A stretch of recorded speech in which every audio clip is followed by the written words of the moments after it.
जय गायत्री विद्यार्थी मित्रों, स्वस्तिक शिक्षण संकुलના ઓનલાઈન વિડિયોમાં તમારું સ્વાગત છે। વિદ્યાર્થી મિત્રો, આપણે કરી રહ્યા છીએ યુનિટ 3 પોર્ટ એન્ડ 1 અને એનો આજે આપણે લેવાના છે પાર્ટ 3 ત્રીજો ભાગ। તો આના પહેલાના આપણે લોકોએ પાર્ટ 1 અને પાર્ટ 2 માં એક્ટિવિટી 1 2 3 4 અને 5 સુધીનો અભ્યાસ કર્યો હતો વિદ્યાર્થી મિત્રો। આજે આપણે જોવાના છીએ એક્ટિવિટી 6। આજે આપણે લઈ રહ્યા છીએ એક્ટિવિટી 6। તો એક્ટિવિટી 6 માં નીચેના શબ્દ સમૂહ સાંભળો અને બોલો અને પાઠમાં આ શબ્દ સમૂહ ક્યાં આવેલા છે તે શોધો। અહીં આગળ શબ્દ સમૂહ આપેલા છે અને તે શબ્દ સમૂહ તમારે લોકોને જ્યાં ચોપડીમાં એટલે કે પાઠ જે આપણો હતો બેરજુ વાળો જે પાઠ હતો એ પાઠની અંદર જ્યાં જ્યાં આ વાક્ય શબ્દ સમૂહ જ્યારે 3-4 શબ્દો ભેગા મળે ત્યારે એક વાક્ય બની જતું હોય છે। એટલે આ શબ્દોનો સમૂહ તમને પાઠમાં જ્યાં જ્યાં મળે એની નીચે તમારે લોકોને લીટી કરવાની છે। તો સૌ પહેલા આપણે સમજી લઈએ કે આ શબ્દ સમૂહ કયા કયા છે।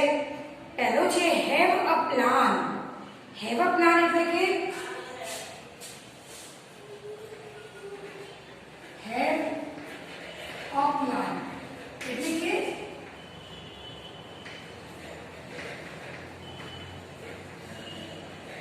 युक्ति છે। બીજું છે ટોલ એન્ડ હેન્ડસમ બોય। તો toll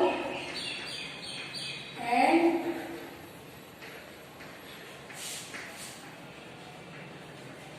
handsome boy. Tall and handsome boy એટલે કે લાંબો અને દેખાવડો છોકરો। લાંબો અને દેખાવડો છોકરો। પછી છે અ વેરી સ્મોલ વિલેજ એટલે કે હવે હું અંગ્રેજીમાં નથી લખતી, ડાયરેક્ટ તમને લોકોને ગુજરાતીમાં બતાવું છું। એક નાનું ગામ। ત્યારબાદ છે લેટ એટ નાઇટ એટલે કે મોડી રાત્રે। લેટ એટ નાઇટ એટલે મોડી રાત્રે। ટીચ અ લેસન તો પાઠ ભણાવવો। ત્યારબાદ છે bundle of books. Bundle of books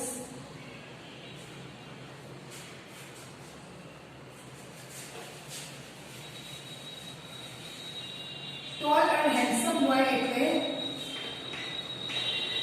લાંબો અને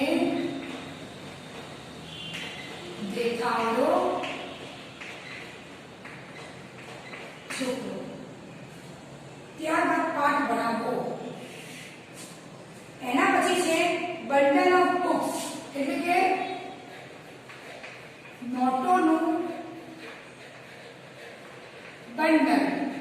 બંડલ એટલે આપણે થપ્પી પણ એને કહેવાય, નોટોની થપ્પી। રિસીવ્ડ અ નોટ એટલે કે ચિઠ્ઠી મળવી। રિસીવ્ડ અ નોટ એટલે કે ચિઠ્ઠી મળવી। Fell down to the ground એટલે કે જમીન પર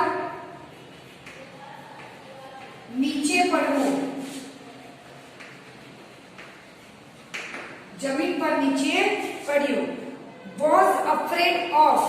અફ્રેડ એટલે કોઈનાથી અફ્રેડ થવું એટલે કે થી ડર્યું। અને વર્ક હાર્ડ એટલે કે મહેનત કરવી, ખૂબ મહેનત કરવી। શું કહેવાય? ખૂબ મહેનત કરવી કે કહેવાય વર્ક હાર્ડ। તો આ હતો એક્ટિવિટી 6 વિદ્યાર્થી મિત્રો। એક્ટિવિટી 6 માં અહીંયા આગળ શબ્દ સમૂહ આપેલા હતા અને એ શબ્દ સમૂહના જે અર્થ છે તે આપણે અહીં લખ્યા। હવે વિદ્યાર્થી મિત્રો આના પછી જે છે તે છે એક્ટિવિટી 6 માં છે કે નીચેના વાક્યો કોણ બોલે છે અને કોને કહે છે તે લખો।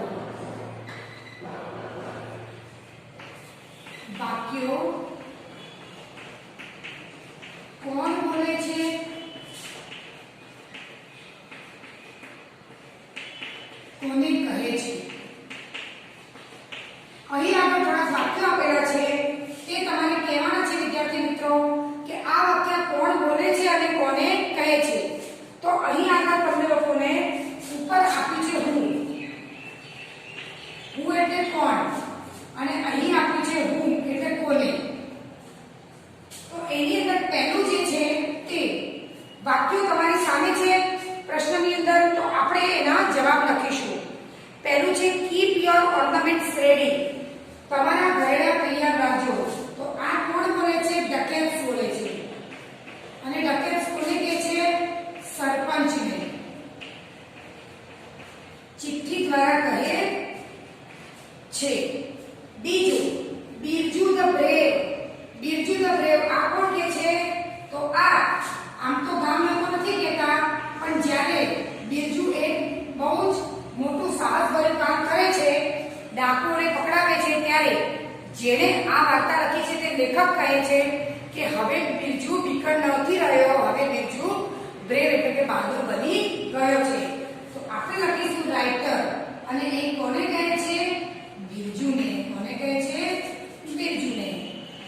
ત્રીજું વાક્ય છે tie the wire with the tree, એટલે કે વાયર જે છે તેને ઝાડ સાથે બાંધો. તો આ કહેશે બિરજુ કોને કહે છે? હિઝ ફ્રેન્ડ્સ, એટલે કે જે પેલા 10 યંગ મેન હતા ને એ. ચોથું છે બિરજુ ધ કાવર્ડ, બિરજુ બીકણ, બિરજુ ડરપોક. એ કોણ કહેતું હતું? એ ગામના છોકરા એટલે કે ચિલ્ડ્રન કહેતા હતા. કોને કહેતા હતા? એ બિરજુને કહેતા હતા, કારણ કે એ સમયે બિરજુ જે હતો તે ખૂબ જ ડરપોક હતો. ત્યારબાદ આપણે લઈશું પાંચમું give me 10 strong young men, મને 10 એકદમ મજબૂત અને યુવાન માણસો આપો. તો આ વાક્ય કીધું હતું બિરજુએ. બિરજુએ આ વાક્ય કોને કીધું હતું? સરપંચને કીધું હતું કે મને તમે 10 માણસો આપો, જેથી કરીને હું તે ડાકોને પાઠ ભણાવીશ. છઠ્ઠું કોંગ્રેચ્યુલેશન્સ કિંગ બિરજુ. તો આ કોણ બોલે છે? આ બે જણા બોલે છે. આ સરપંચ પણ કહે છે અને આ વિલેજર્સ પણ કહે છે. કોને કહે છે? Birju and his friends. Birju અને એના ફ્રેન્ડને કહે છે કે કોંગ્રેચ્યુલેશન, તમે ખૂબ જ બહાદુરીનું કામ કર્યું છે. પછી સાતમું you are afraid of even a mouse, તું તો એક નાનકડા ઉંદરડાથી ડરે છે. તો આ વાક્ય કહેશે સરપંચ અને બિરજુને કહે છે. ત્યારબાદ આઠમા નંબરમાં છે go with Birju and do as he says, બિરજુની સાથે જાઓ અને એ જેમ કે તે કરજો. તો આ વાક્ય કહે છે સરપંચ, અને સરપંચ આ વાક્ય કહે છે 10 યંગ મેન, 10 માણસોને કહે છે કે જાઓ અને જેમ બિરજુ કહે છે તેમ કરો. ત્યારબાદ વાક્ય નંબર જે 9 છે તે છે come and arrest the dacoit. ચલો ભાઈ અહીંયા આવો અને આ ડાકુઓને બંદી બનાવીને પકડીને લઈ જાઓ. તો આ વાક્ય કહે છે સરપંચ, અને અરેસ્ટ કરવાનું એ કહે છે પોલીસને. કોને કહે છે? પોલીસને. અને ત્યારબાદ 10મું વાક્ય છે હાઇડ બિહાઇન્ડ ધ ટ્રીઝ, ઝાડની પાછળ સંતાઈ જાઓ. તો આ વાક્ય કહે છે બિરજુ, અને કોને કહે છે? તો હિઝ ફ્રેન્ડ્સ, જે 10 માણસો હતા એ એના મિત્રો જ હતા. તો આ રીતે વિદ્યાર્થી મિત્રો પ્રશ્ન પહેલામાં આપણે શબ્દ સમૂહ જે હતો તેનો ગુજરાતી અર્થ, અને પ્રશ્ન બીજો જે હતો તેની અંદર નીચેના વાક્ય કોણ કોને કહે છે તેનો અભ્યાસ આપણે કર્યો, જે આપણું હતું એક્ટિવિટી 6. હવે વિદ્યાર્થી મિત્રો આપણે લઈશું એક્ટિવિટી 7. એક્ટિવિટી 7 માં અહીં આગળ નીચેના વિધાન સાચા છે કે ખોટા તે આપણે લખવાના છે. જો વિધાન સાચા હોય તો આપણે એને ટ્રુ, અને જો ખોટા હોય તો આપણે એ વિધાનને ફોલ્સ એમ લખવાનું છે. એમાંથી પહેલું વાક્ય છે Birju like to go out at night. Birju like to go out at night એટલે કે બિરજુને રાત્રે બહાર નીકળવું ખૂબ ગમતું હતું. તો આ વાક્ય ખોટું છે, કારણ કે બિરજુ તો એટલો ડરપોક હતો કે તેને રાત્રે ઘરની બહાર નીકળવામાં પણ બીક લાગતી હતી. બીજું, ધ ડકેટ્સ લીવ્ડ ઇન સુરજપુર, એટલે કે ડાકુઓ સુરજપુરમાં રહેતા હતા. તો આ વાક્ય પણ ખોટું છે, તો આપણે એમાં લખીશું ફોલ્સ. ત્યારબાદ વાક્ય નંબર 3. વાક્ય નંબર 3 છે Birju asked the sarpanch for 10 men. બિરજુએ સરપંચને 10 માણસો વિશે પૂછ્યું, 10 માણસો માટે પૂછ્યું. તો સરપંચ પાસે બિરજુએ 10 માણસો માટે પૂછ્યું નહોતું, પણ એમની પાસે 10 માણસો માંગ્યા હતા. તેથી આપેલ વિધાન પણ ખોટું છે. ચોથું, Birju and his friends caught the ducats. Birju and his friends caught the ducats. એટલે કે બિરજુ અને એના મિત્રોએ ડાકુઓને પકડ્યા. તો આ વાક્ય સાચું છે, તેથી આપણે વાક્ય માટે લખીશું ટ્રુ.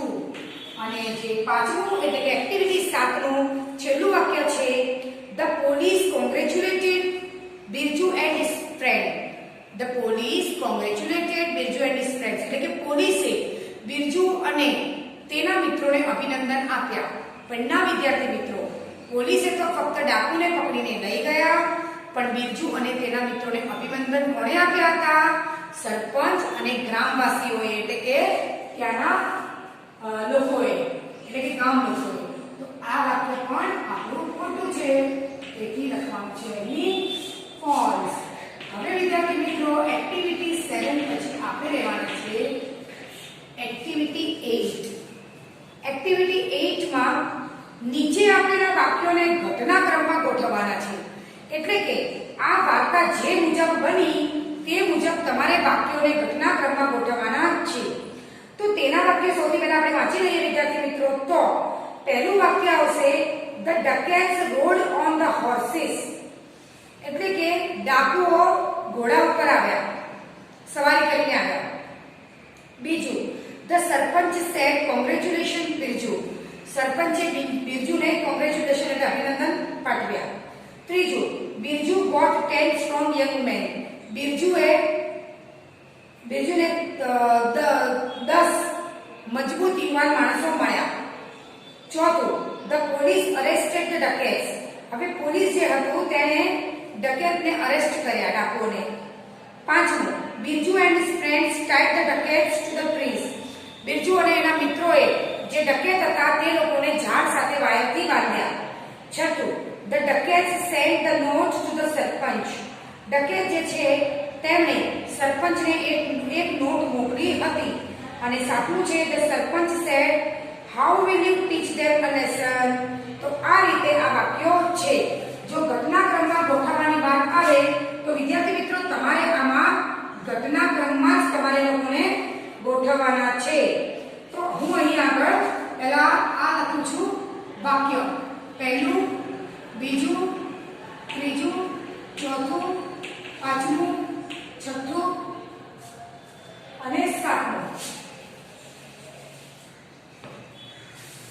ચોથું, પાંચમું, છઠ્ઠું અને સાતમું. ચાલો ભાઈ, હવે આપણે સૌથી પહેલા જોઈશું કે ઘટનાક્રમ મુજબ આ કયા છે. આ જે વાક્યો તમને ચોપડીમાં આપેલા છે પાઠ્યપુસ્તકમાં, એમનો ક્રમ છે. તો આની અંદર સૌથી પહેલું વાક્ય જે આવશે એ આવશે 6થા નંબરનું, કે જે the dacoits sent the note to the sarpanch. તો 6થા નંબરની અંદર આપણે લખવાનું પહેલું વાક્ય. પછી બીજું જે વાક્ય છે તે છે 7મા નંબરનું. The sarpanch said how will you teach them a lesson. તો 7મા નંબરનું જે છે તે આવશે વાક્ય નંબર 2 ઉપર. ત્રીજા નંબરનું જે વાક્ય છે તે છે ત્રીજું જ, Birju got 10 strong young men. તો ત્રીજું જે છે એ જ આવશે ત્રીજું. હવે આ છે આન્સર. આ બાજુના જે છે તે છે આન્સર. ઓકે, તો ત્રીજું વાક્ય છે ત્રીજું.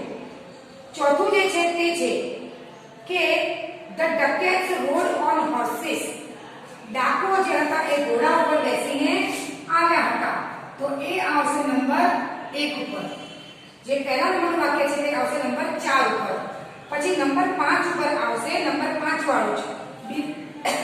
Birju and his friends tied the ducats to the trees. Birju અને એના મિત્રોએ ડાકોને ઝાડ સાથે બાંધ્યા. તો એમાં પાંચમા નંબરનું જ આવશે. પછી છઠ્ઠું વાક્ય આવશે the police arrested the ducats. તો એ છે નંબર 4 માં.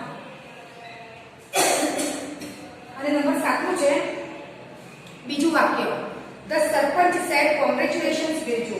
તો એ આવશે નંબર 7 ઉપર. તો તમારે ક્રમ આપ્યા મુજબ જ્યારે તમે લખો ત્યારે પહેલા નંબરે આ, બીજું વાક્ય આ, ત્રીજું આ, ચોથું આ, પાંચમું આ, છઠ્ઠું આ અને સાતમું એમ ક્રમ મુજબ તમારે તમારી નોટબુકમાં લખવાના છે. વિદ્યાર્થી મિત્રો, હવે આપણે જોઈ રહ્યા છે એક્ટિવિટી 9.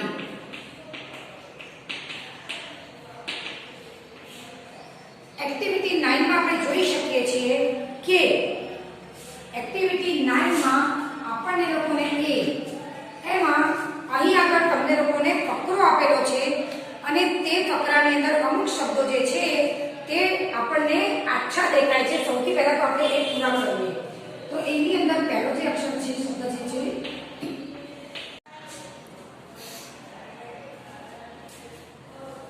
વિદ્યાર્થી મિત્રો, એક્ટિવિટી 8 બાદ હવે આપણે લઈશું એક્ટિવિટી 9. એક્ટિવિટી 9 માં અહીં આગળ ફકરો આપ્યો છે અને તે ફકરામાં અમુક શબ્દો જે સારી રીતે છપાયેલા નથી તે છપાયેલા શબ્દો આપણે પહેલા લખી કાઢીશું. તે શબ્દો છે કોટ, સેન્ટ, બિરજુ, ટાઈડ, હોર્સબેક, અરેસ્ટેડ, બીકેમ અને હીરો. હવે એ મુજબ આપણે ફકરો વાંચીએ તો ન્યૂઝપેપરમાં સમાચાર છાપેલા છે જેમાં કેટલાક શબ્દો વાંચી શકાતા નથી. તો તે શબ્દ કયા હશે તે વિચારીને સમાચાર વાંચો. તે શબ્દો નીચે મુજબ છે. ચાલો વિદ્યાર્થી મિત્રો આપણે ફકરો વાંચીએ. Surajpur, February. Birju caught the ducats in Surajpur.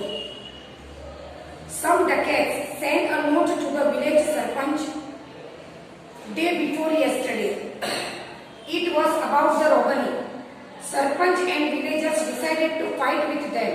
A young boy Birju with 10 strong young men took the challenge. બિરજુએ સુરજપુરમાં ડાકુઓને પકડ્યા. થોડાક ડાકુઓએ એક વિલેજના ગામના સરપંચને એક ચિઠ્ઠી મોકલી હતી ગઈકાલના આગલા દિવસે અને એ લૂંટ વિશેની હતી.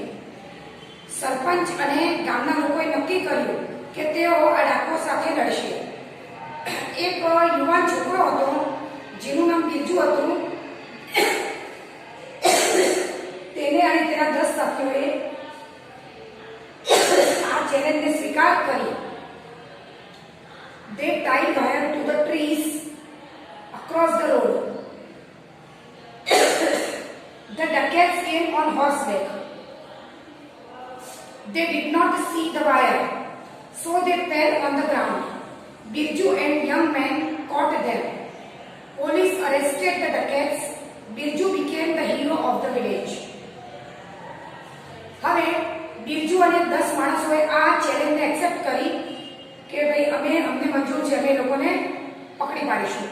તેમણે જે વાયર હતા તે ઝાડની રોડની આજુબાજુના ઝાડે બાંધ્યા અને જ્યારે ડાકુઓ ઘોડા ઉપર આવ્યા તો તેમને વાયર દેખાય નહીં અને એક પછી એક પડી ગયા. બિરજુ અને તેના મિત્રોએ તેમને પકડી લીધા અને પોલીસે આવીને તેમને અરેસ્ટ કર્યા. હવે બિરજુ ગામનો કોણ બની ગયો હતો? હીરો બની ગયો હતો. તો વિદ્યાર્થી મિત્રો, આ હતું એક્ટિવિટી 9 એમાં A. હવે આપણે લઈશું બી. એક્ટિવિટી 9 માં બી. હવે બી માં જોઈ શકો છો વિદ્યાર્થી મિત્રો કે તમને જે શબ્દ દેખાય છે વાસ્તવમાં એ શબ્દ સીધા નથી પણ એ શબ્દ ઊંધા છે. હવે તમારે જો એ શબ્દો સીધા વાંચવા હોય તો તમારે આ શબ્દોને અરીસાની સામે મૂકવા પડે. જો તમે આ શબ્દોને અરીસાની સામે મૂકશો તો તમે એને સ્પષ્ટ રૂપે વાંચી શકશો. તો વિદ્યાર્થી મિત્રો, આ જે શબ્દ છે એનું એ એક્ટિવિટી તમારે જાતે જ કરવાની છે. તો એના માટે હું તમને એક શબ્દ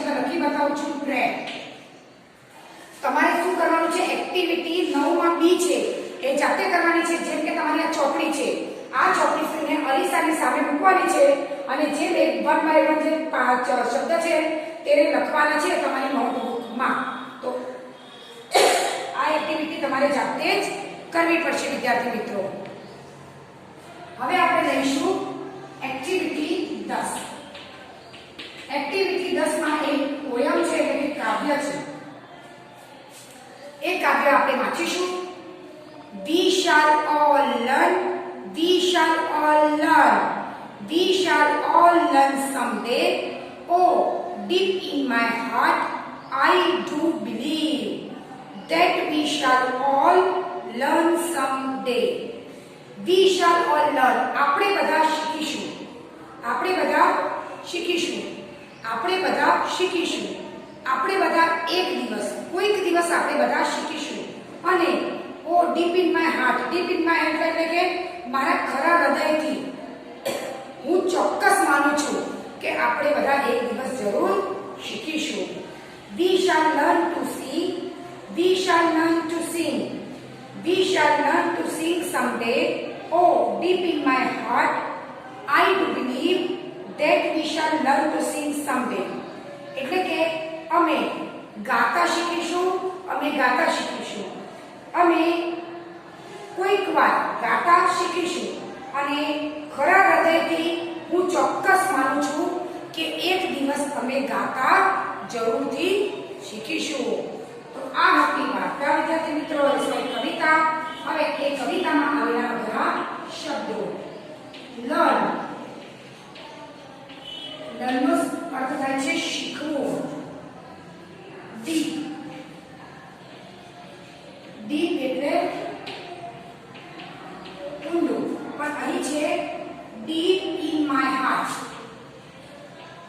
ડીપ ઇન માય હાર્ટ એટલે કે અહીં આગળ આનો અર્થ થાય છે કે ખરા હૃદયથી. પછી બીજો શબ્દ છે કે I do believe. I do believe. એટલે કે ચોક્કસ માનું છું. અને બસ. તો આ કાવ્યની અંદર આટલા જ બધા શબ્દ હતા. તો તેનો આપણે અભ્યાસ કર્યો. તો વિદ્યાર્થી મિત્રો, આજના આ પાર્ટ 3 માં આપણે લોકોએ એક્ટિવિટી 6 થી લઈ અને એક્ટિવિટી 10 સુધીનો અભ્યાસ કર્યો. જેની અંદર એક જ વસ્તુ તમારે જાતે કરવાની છે. એક્ટિવિટી 9 માં બી, તેના માટે તમારે અરીસાની સામે તમારી ચોપડી મૂકવી પડશે અને તમે જ્યારે અરીસાની સામે મૂકશો તો ત્યારે બધા જ અક્ષર સીધા થઈને તમે સહેલાઈથી વાંચી શકશો અને એ શબ્દ તમારે લખવાના છે. તો વિદ્યાર્થી મિત્રો, અહીં પાર્ટ 3 સાથે આપણું યુનિટ 3 અહીં જ પૂરું થાય છે. તમારે તેને તમારી નોટબુકમાં એક્ટિવિટી વાઇઝ લખવાનું છે. હવે આના પછી આપણે લોકો યુનિટ 3 સ્વાધ્યાય પોથીનો અભ્યાસ કરીશું. જય ગાયત્રી વિદ્યાર્થી મિત્રો.